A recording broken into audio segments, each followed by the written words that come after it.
Bonsoir à tous, bienvenue sur Monaco Info. Très heureuse de vous retrouver pour cette première édition de la semaine. Voici les titres de ce lundi 13 janvier.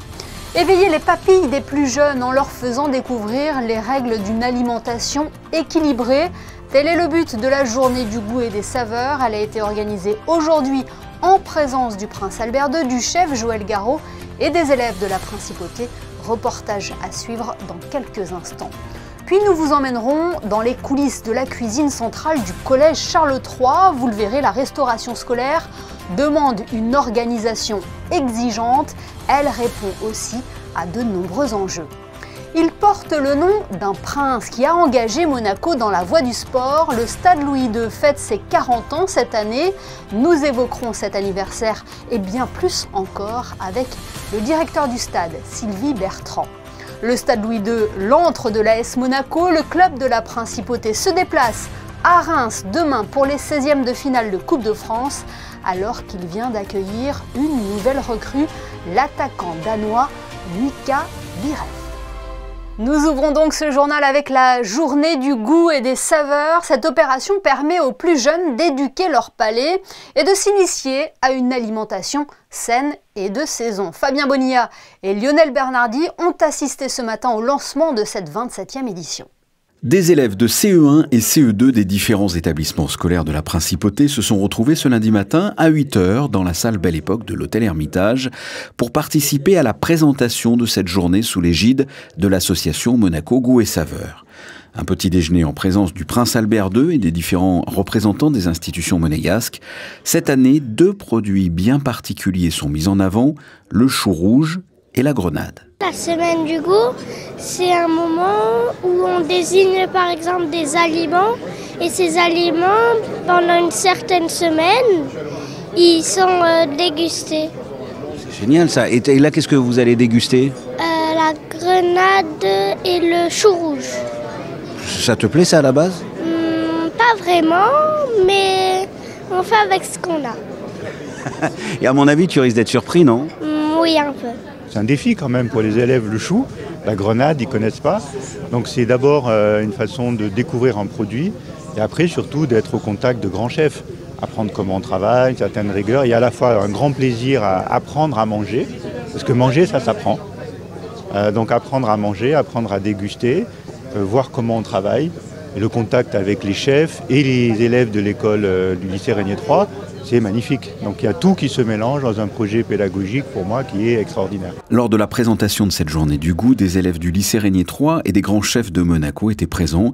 À l'issue de ce petit déjeuner, comme chaque année, ils se sont rendus dans les établissements scolaires de la Principauté pour faire découvrir de nouvelles saveurs. Il y a de la pâte de fruits à la grenade, il y a du cake chou rouge pétard, vous avez de salade coleslaw, pommes, chou rouge, vous avez un sorbet à la grenade fait minute devant les élèves. Donc j'ai en tout 42 plats différents. C'est un thème qui n'est pas facile à travailler pour les chefs, mais quand même les chefs sont des artistes parce qu'ils ont fait des propositions de découverte dans les classes exceptionnelles. À noter que 800 livrets ont été distribués en amont à tous les élèves de CE1 et CE2 et parmi les manifestations prévues dans la semaine, un grand rendez-vous ce jeudi au lycée technique et hôtelier Régnier III. Tous les élèves de CE1 s'y retrouveront et participeront à 8 ateliers différents pour parler notamment de produits sains, de circuits courts et lutter contre le gaspillage. Et restons dans le domaine de la nutrition en s'intéressant ce soir à la restauration scolaire. Une équipe de Monaco Info a pu pénétrer dans la cuisine centrale du collège Charles III, inaugurée en septembre dernier. Vous allez le voir, elle a été aménagée pour offrir des repas équilibrés aux collégiens, mais aussi à d'autres établissements de la Principauté. Gaëtan Lebrun et Camille Caloni. Plus de 2000 repas sont préparés ici chaque jour par la Société monégasque de restauration. 900 repas sont cuisinés chaque matin en liaison chaude, c'est-à-dire pour le jour même, pour les élèves du collège Charles III, qui profitent de 3 services, un à 11 h, un à midi et le dernier à 13 h. 1200 repas sont aussi préparés en liaison froide pour le lendemain, afin d'être livrés dans les écoles de la Principauté qui n'ont pas la chance et la place de bénéficier d'une cuisine centrale. Grande nouveauté cette année, des selfs ont été mis en place pour les entrées et les desserts pour permettre aux collégiens de profiter de crudités et des fruits à volonté. C'est vraiment bien parce qu'il y a vraiment beaucoup plus de choix d'entrée, et on est vraiment plus autonome parce qu'il y a vraiment un endroit avec toutes les entrées, les laitages, les desserts. Ensuite, il y a plusieurs endroits où on peut prendre le plat. Donc c'est sûr que c'est plus rapide qu'avant, parce qu'avant on n'avait qu'un seul endroit pour pouvoir se servir, et maintenant on a vraiment 3 endroits différents, donc voilà, c'est plus fluide et c'est plus rapide. La grande spécificité du collège Charles III, c'est la présence d'une cuisine PRI dédiée à la préparation de plats au cas par cas, respectant les restrictions alimentaires et les allergies de tous. Alors, une cuisine PRI, c'est de pouvoir travailler seul, isolé, pour des enfants présentant des risques d'allergie, avec peu de produits pour justement minimiser la contamination. On essaye de travailler au maximum avec des produits bruts. Une 50aine de plats sont préparés chaque jour par Nelly, avec des menus variés, respectant une 15aine de typologies d'allergies différentes. C'est le temple du sport monégasque. Le stade Louis II fête cette année ses 40 ans, inauguré le 25 janvier 1985 par le prince René III en présence de l'ancien président du Comité international olympique, Juan Antonio Samaranch. L'enceinte légendaire a été le témoin de nombreux titres, des exploits et d'une multitude de records, tous sports confondus. Elle continue de faire vibrer les supporters et d'accueillir de nombreux athlètes, professionnels ou amateurs.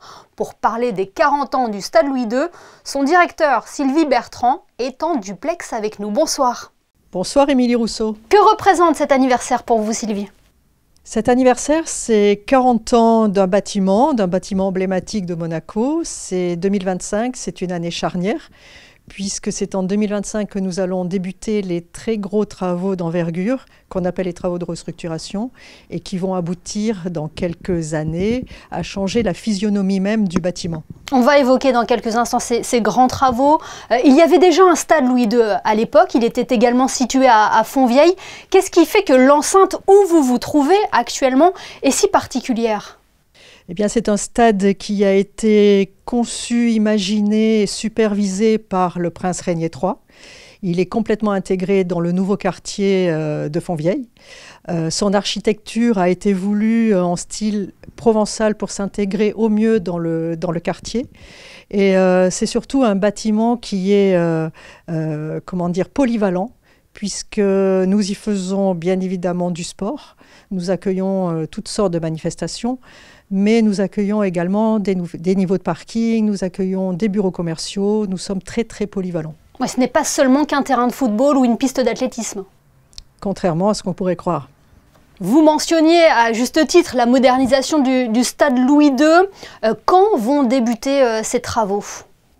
Nous sommes encore en phase d'études, en phase de consolidation, puisque les études ont été lancées il y a déjà quelques temps, quelques mois. Nous allons débuter la grande phase en septembre 2025. Et ça va concerner le stade omnisport, c'est-à-dire, grosso modo, le théâtre du football et de l'athlétisme. C'est une rénovation qui se fera étape par étape ? Oui, tout à fait. On avait déjà commencé il y a quelques années par rénover le centre nautique Albert II.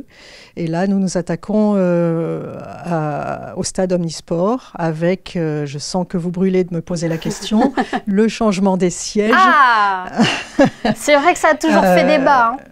Absolument. Nous allons rénover les buvettes et nous allons créer de nouveaux salons. Et ces sièges vont rester jaunes ? Tout ce que je peux vous dire, c'est qu'ils ne seront plus jaunes. Ah, on ne connaît pas encore la couleur. On connaît la couleur. Mais on ne peut pas encore la dire. Laissez-moi encore quelques temps. Très bien, bon, on vous réinvitera du coup pour nous faire cette annonce. C'est une rénovation nécessaire, Sylvie Bertrand, notamment aussi pour accueillir les Jeux des petits États d'Europe en 2027 ? Oui, tout à fait. Bien que cette restructuration ne soit pas, due à l'accueil des Jeux des petits États d'Europe. Toutefois, on a fait en sorte que les travaux qui vont débuter en septembre prochain soient terminés pour l'accueil des Jeux des petits États d'Europe. Et c'est une organisation complexe parce qu'il est impossible de fermer le stade en totalité durant la durée des travaux. Le stade ne sera absolument pas fermé. Nous allons travailler en exploitation, ce qui complexifie énormément les choses. Pour en revenir aux 40 ans du Stade Louis II, Sylvie Bertrand, est-ce qu'il va y avoir des célébrations de prévues ? Oui, tout à fait. On va faire 2 sortes de cérémonies. La première, un peu plus officielle, qui va célébrer les 40 ans de l'inauguration du Stade Louis II, qui se déroulera tout début février dans le Salon d'honneur. Et la deuxième phase, ce sera une grande exposition qui retracera toutes les premières fois qui se sont déroulées au Stade Louis II. Et c'est un anniversaire qui tombe en même temps que l'année 2025, année où Monaco est capitale européenne du sport. Tout à fait. Et cet événement important pour Monaco sera inclus dans la célébration, dans cette exposition que nous allons proposer au public à partir du mois d'avril. Et en tant que directeur, qu'est-ce que vous souhaitez à ce stade pour son anniversaire ? Alors pour ses 40 ans, un très bon anniversaire. On peut remarquer que même s'il est un petit peu vieillissant, il tient encore debout et il a été très très bien conçu. Et je lui souhaite de vivre encore 40 ans. Eh bien, c'est tout ce qu'on lui souhaite. Merci beaucoup, Sylvie Bertrand, d'avoir été notre invitée ce soir à l'occasion du 40e anniversaire du Stade Louis II. Merci. Merci, Émilie. Elle est une dame centenaire. L'AS Monaco cherche encore son premier succès de l'année 2025. Après son match nul en championnat face à Nantes, le club de la Principauté affronte un autre pensionnaire de Ligue 1, Reims, ce mardi, pour une place en 8e de finale de Coupe de France. Comment les Monégasques abordent-ils cette rencontre ? Adi Hutter s'est exprimé en conférence de presse à la veille de ce match à élimination directe. We have always pressure. For me, it's not new. And this is a knockout game. This is the second French competition, and we are facing also a Ligue 1 team, Reims. And for this game, we have to be much more focused, more concentrate, be ready immediately from the first minute. And this is a knockout game, and maybe sometimes small details can be decisive. So. We have to be ready for this game. We want to go in the next round. For this, we need much better performance than what we saw, especially the first half in Nantes. The traveling, the number of games, it's a lot. It's demanding, and also we have a squad. And I trust in every player that we start a rotation machine again. It's necessary. We play tomorrow in Reims. We travel back, come late back in the night. Then we travel on Friday to Montpellier. Lots of important games. Tomorrow is a knockout game, and for me it's clear we have to start rotation. Et lui pourrait connaître ses premières minutes de jeu sous le maillot monégasque demain. C'est Mika Biref, la nouvelle recrue de l'AS Monaco, a été présentée à la presse aujourd'hui. L'attaquant danois, passé par l'Écosse ou l'Autriche, a évoqué ses ambitions avec les Rouges et Blancs. Écoutez. I think the time I had at Graz was really good, and performing there the way I did for the year was really good, but it was a time in my career where there was an opportunity to take that next step, and I think the ambition and levels of Monaco speak for themselves. And as soon as I heard they were interested, I think it was almost a no-brainer, and I wanted to come here and show myself here. So I'd say coming here and being one of those strikers that they've managed to produce in the past, and just following on in the legacy that they've had before is one of the main reasons. I'd describe myself as a little bit of a dying breed of strikers, if you like, a little bit old school. I think. I understand how important, the build-up and being available for the ball and all of this for the team is. But, at the end of the day, I'm a striker and I love scoring goals. So I try to find myself in the best positions to score goals. And, a lot of my goals you'll look at and they're not the prettiest of goals. They're not something, you're going to see in YouTube video highlights. But, for me, scoring a goal, it really doesn't matter how the ball goes in the back of the net. So I think, goals are one of the most important things in football, and I try to do it at the most consistent basis. Ce qui ferait évidemment le plus grand bien à l'AS Monaco. Musique à présent et retour sur un moment de grâce à l'Auditorium Régnier 3 dimanche. Bertrand de Billy à la baguette a offert un instant hors du temps en proposant notamment une œuvre de Bruckner qui n'avait plus été jouée par l'Orchestre Philharmonique de Monte-Carlo depuis février 2011. Plus de détails dans ce reportage signé José Sacré et Camille Caloni.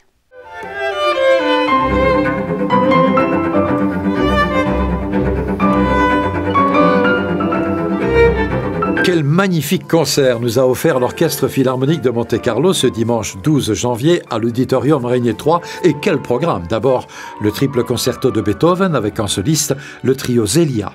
Il y a une grande différence, bien sûr. D'abord, leur jeunesse. Ils ont un talent, une fougue de la jeunesse. Ils existent en tant que trio. Et je dois avouer que c'est la première fois que je fais ça avec un trio qui existe déjà. Et c'était très amusant, enfin très touchant d'abord, parce qu'on a travaillé ensemble, seuls, la veille de la répétition avec l'orchestre. Et c'était très drôle parce que je leur demandais des choses et ils les changeaient ensemble parce qu'ils sont habitués les uns aux autres.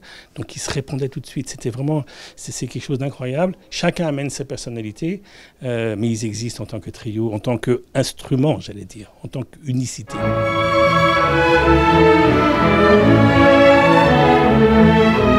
En deuxième partie, la symphonie numéro 7 d'Anton Bruckner, sous la direction de Bertrand de Billy, qui a particulièrement apprécié l'Orchestre Philharmonique de Monte-Carlo. C'est un orchestre très ouvert, qui a envie de travailler en détail, qui est étonnamment pour un orchestre français très tourné vers le répertoire allemand, germanique. Et ils ont ces sonorités.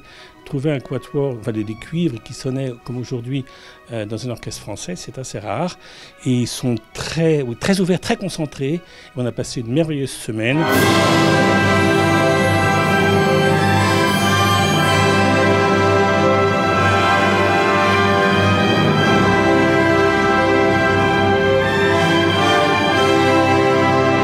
La 7e symphonie de Bruckner est un véritable monument de la musique. C'est une cérémonie, cette 7e, c'est incroyable. Et j'allais dire, j'ai la chance de la faire régulièrement et j'ai besoin de la faire régulièrement parce que ça fait du bien. Elle a une histoire, cette œuvre, et d'arriver à aller chercher ces sons complètement délirants, fantomatiques avec ces quatuors de Wagner, du tuba wagnérien, j'ose le nom, c'est jouissif. Bertrand de Billy sera de retour à Monaco le 19 janvier prochain dans le cadre du festival Mozart. Il dirigera l'Orchestre Philharmonique de Vienne dans Don Giovanni.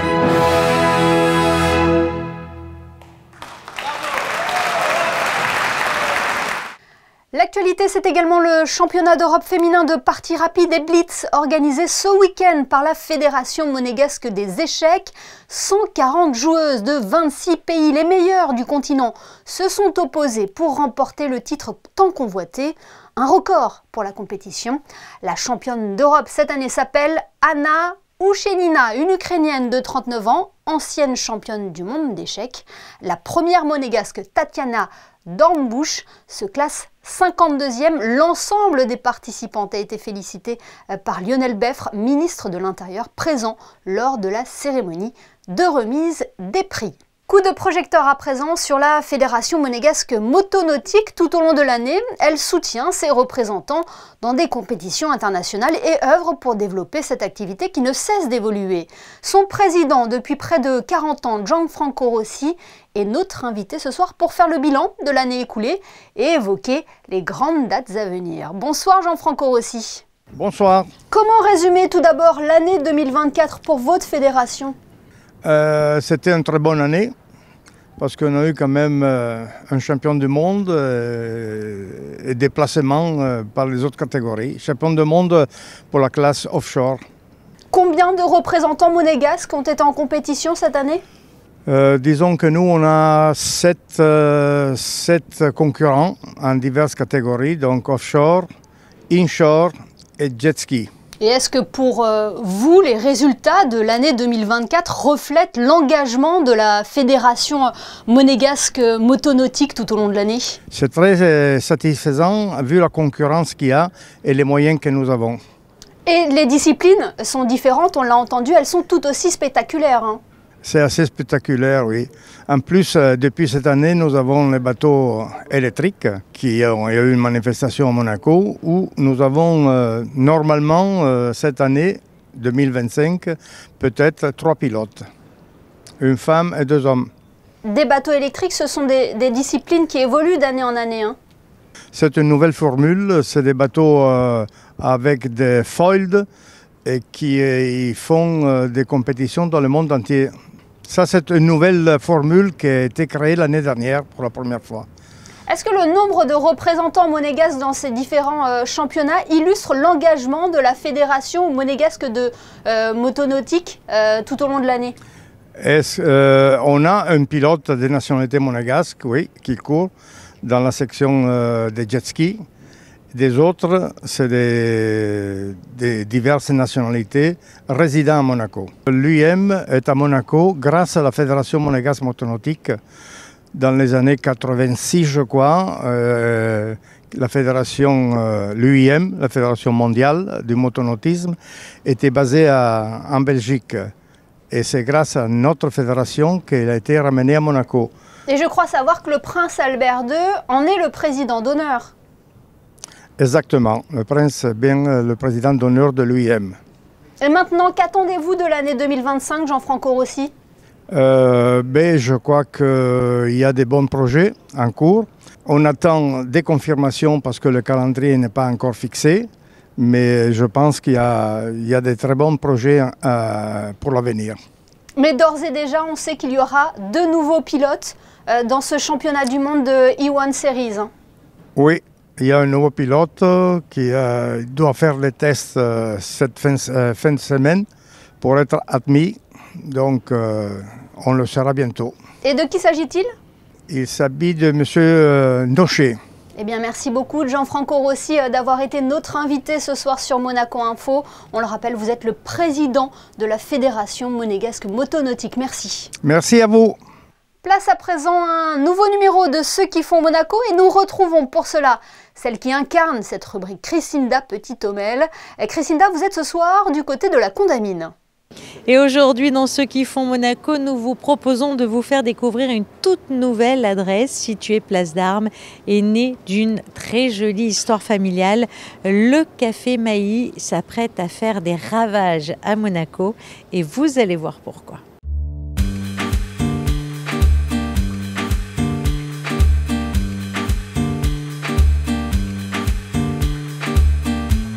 Café Mailly, c'est l'histoire de ma grand-mère en fait, parce que le restaurant s'appelle Mailly, parce que ma grand-mère s'appelait de base Marianne, et nous, petits, on l'appelait Mailly. Ma grand-mère avait l'habitude de nous préparer des plats français, vraiment très français et traditionnels. Et c'est venu de là l'idée. Ma grand-mère est morte déjà il y a 10 ans de ça, et ma grand-mère m'a grandi en fait. Elle a été très importante dans ma vie, et voilà. À la carte, il y a plusieurs plats un peu traditionnels français. C'est la blanquette par exemple, la daube aussi, il y a l'escalope de veau à la crème, il y a les œufs, les mouillettes, les œufs à la coque, l'avocat vinaigrette en entrée aussi. C'est vraiment des plats un peu phares du bistrot français. Alors le plat qui me fait le plus penser à ma grand-mère, c'est la blanquette de veau, servie avec un peu de riz, oui. Elle vous faisait ça assez régulièrement, au moins une fois par semaine. On a fait pour le midi des plats du jour. Donc on a soit plat du jour simple avec le café, soit les entrées, plats, desserts, soit juste entrée, plat avec le café en plus. Le Café Mailly vous accueille du lundi au samedi tous les midis, du mercredi au samedi midi et soir. Et sachez que le Café Mailly vous propose tous les samedis un brunch avec pancakes, croissants, pain au chocolat, omelette, œuf bénédicte, bref, tout ce dont vous rêvez. L'établissement proposera d'ailleurs très prochainement la livraison à domicile. Et sachez que vous pouvez retrouver l'ensemble des Ceux qui font Monaco sur notre page YouTube Monaco Info. Ce journal est à présent terminé. Dans quelques instants, retrouvez Chrisinda Petit-Ommel pour vos prévisions météo, suivi des experts basket. Frédéric Elion et Ali Traoré reviendront sur l'actualité des parquets, mais aussi sur le All-Star Game.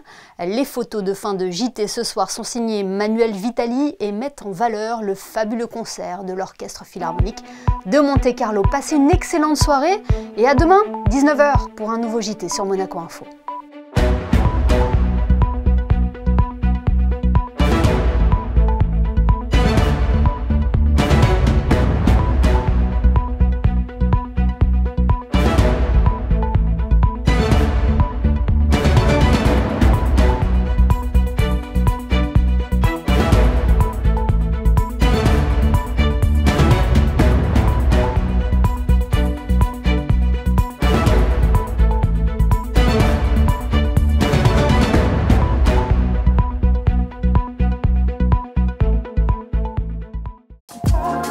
Retrouvez la météo avec Maya Bay, le restaurant référence thaï japonais de Monaco. Bonsoir à tous. Eh bien, demain, la météo sera au beau fixe, du soleil le matin, du soleil l'après-midi, des températures redevenues à l'heure normale, puisqu'il fera 4 degrés pour les minimales et 13 degrés pour les maximales. Et puis sinon, demain, nous fêterons les Nina. Alors, Nina, si vous ne le saviez pas, veut dire grâce et sa couleur est le rouge. C'était la météo avec Maya Bay, le restaurant référence thaï japonais de Monaco.